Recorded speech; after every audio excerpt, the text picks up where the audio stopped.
Selamat datang di channel review buku-buku terbaik dalam dan luar negeri. Di sini akan kita bahas buku-buku yang sudah menginspirasi jutaan orang di seluruh dunia. Buku-buku dari dalam negeri dan luar negeri akan kami bahas satu persatu.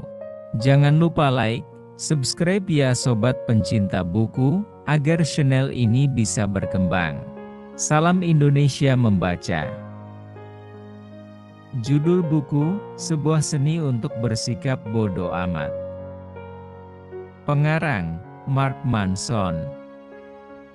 Tujuan buku. Dalam buku ini, terdapat pesan-pesan moral yang ringan tapi ngena banget, yaitu 1. Bagaimana kita peduli terhadap sedikit hal namun bermakna bagi kita dan menjadi bodoh amat kepada hal-hal lain yang kurang bermakna. 2. Membantu kita mengetahui pentingnya memilih hal-hal tertentu untuk kita pedulikan dan untuk tidak kita pedulikan. 3. Seni bersikap bodoh amat yang bisa diikuti jika ingin belajar bagaimana cara bersikap bodoh amat. Buku ini bisa dianggap sebagai salah satu buku pengembangan diri atau self-motivation terbaik.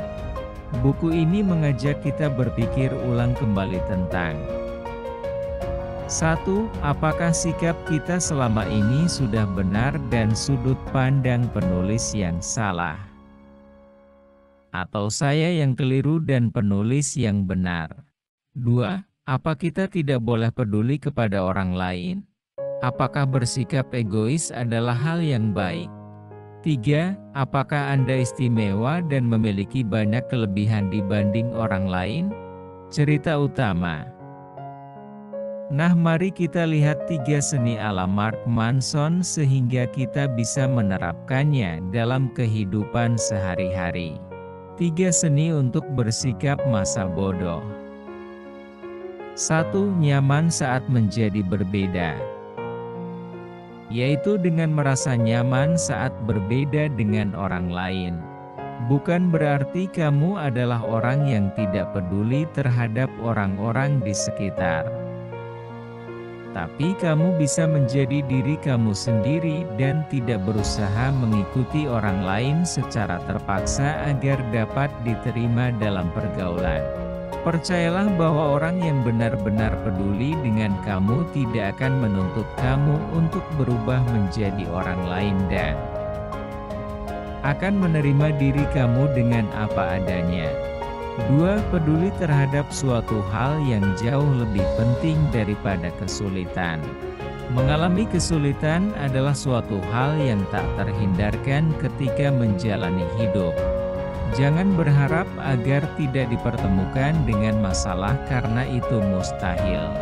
Salah satu cara yang bisa kamu lakukan agar tidak berfokus pada kesulitan yang kamu alami, yaitu dengan menemukan sesuatu yang jauh lebih penting dibandingkan kesulitan itu sendiri.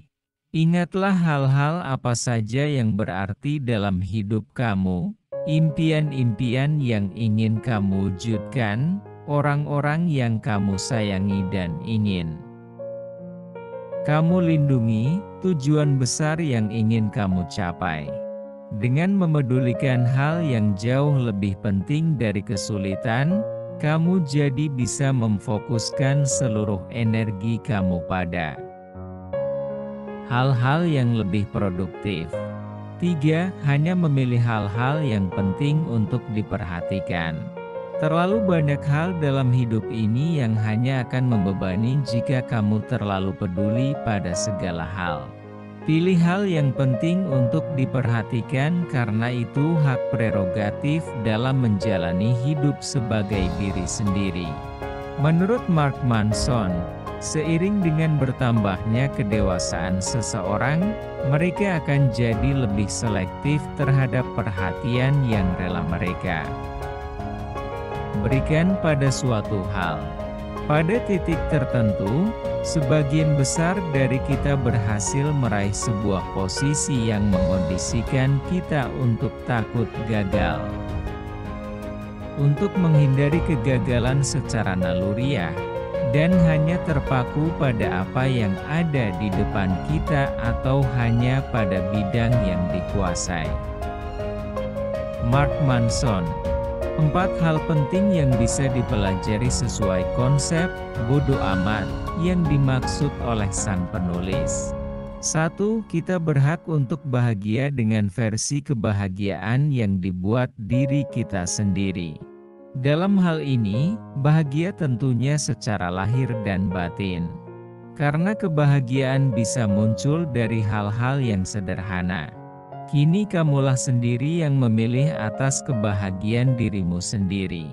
Mungkin saja saat ini kebahagiaan kamu terasa kurang lengkap karena terlalu fokus pada hal-hal yang tidak penting bagi kehidupanmu.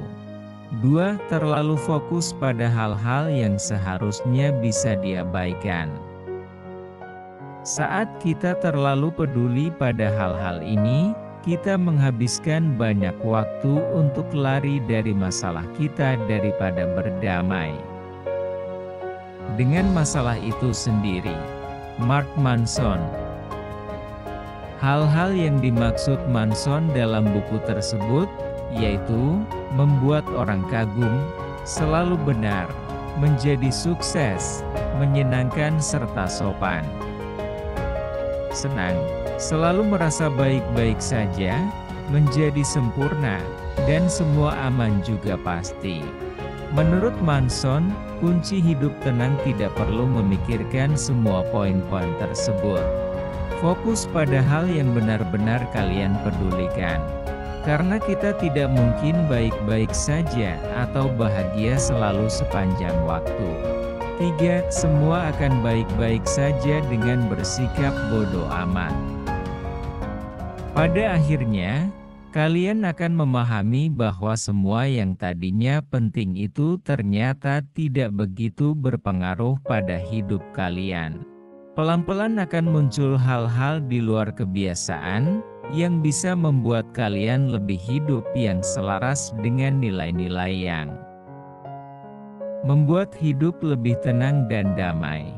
4. Jadikan kegagalan sebagai pembelajaran. Sebuah kegagalan dalam kehidupan merupakan pembelajaran agar kita bisa lebih baik lagi.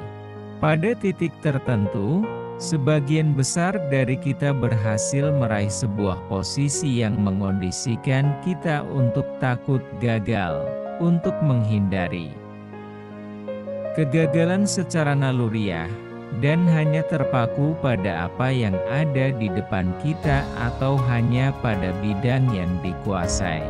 Mark Manson.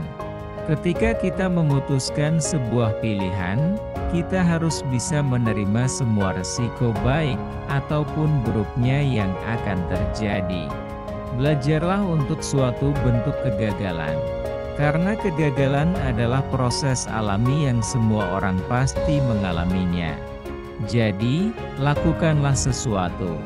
Dengan melakukan sesuatu bisa mendorong diri untuk lebih maju lagi untuk menggapai sebuah kesuksesan. Kesimpulan. 1. Mark Manson menuliskan argumentasinya dengan jujur, apa adanya, lugas tapi terstruktur. Ini membuat kita menyadari diri bahwa tidak ada yang sempurna dan ada batasan yang seharusnya bisa kita terima. 2. Sebaiknya kita menerima itu semua batasan tersebut, mengakrabinya, berhenti untuk lari dan mulai menemukan nyali dan rasa percaya diri hingga terwujud apa yang kita cari. 3. Hiduplah dengan apa adanya tanpa perlu terlalu peduli pada hal yang seharusnya tak perlu dipedulikan. Karena berprinsip bodo amat itu sesungguhnya menyenangkan dan bermanfaat. 4. Buku ini akan menjadi bacaan terbaik untuk kamu karena bisa membantu kamu melakukan refleksi diri dan memikirkan kembali apa saja hal-hal yang sebenarnya perlu kamu pedulikan. Dengan begitu, kamu tidak perlu lagi membebani pikiran kamu dengan terlalu banyak hal yang akan menguras tenaga. baik secara fisik maupun mental, dan membuat kamu jadi tidak bahagia. Maka, bodo amat dan jalani hidup dengan lebih santai aja ayah. Tidak terasa satu buku bagus sudah kita review bersama-sama. Terima kasih banget bagi kamu yang sudah menyimak sampai akhir. Semoga bermanfaat ya. Oh ya, jangan lupa untuk like dan subscribe channel ini dan juga share ke teman-teman MU jika dirasakan bermanfaat. Salam Indonesia membaca.